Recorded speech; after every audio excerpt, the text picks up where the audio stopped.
Velkommen til vores lille video, hvor vi præsenterer udformningen af vores veje lavet i InfraWorks.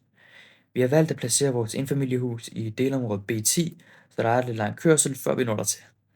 Lige nu så kører vi på vores projekterede stamvej, og her var kravet fra lokalplanen, at der mindst skal være én stamvej, der forbinder Stenløsevej med lokalplansområdet. Derfor starter vi så også stamvejene nord for lokalplansområdet. Som der kan ses i videoen, er stamvejen designet med flere sving, og det skal så hjælpe med at sænke kørehastigheden, i det stamvejen er indrettet til en lav kørehastighed. Det vil så sige de 40 km/t. Og da den har den her lave kørehastighed, så skal kogeradiusen på de forskellige sving også ligge minimum på 65 meter.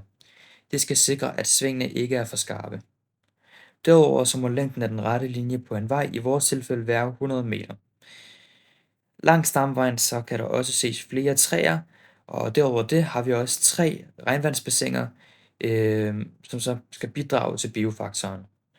Nu når vi så til et T-kryds, som forbinder stamvejen til boliggaderne, og det er et T-kryds, som kan ses til højre her, skal overholde de 70-100 grader ifølge vejregler.dk. På vores boliggade er der også en del træer langs vejen, som også bidrager til biofaktoren. Nu når vi så vores landsbyvej, hvor alle vores boliger er placeret. Herunder vores projekterede hus, som kan ses til højre. Landsbyvejen den er designet i en ringforløb, som kan have flere fordele.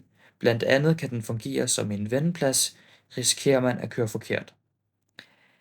Landsbyvejen den er også indrettet til en lav kørehastighed, men her har vi så besluttet at sænke den maksimale kørehastighed til 30 km/t.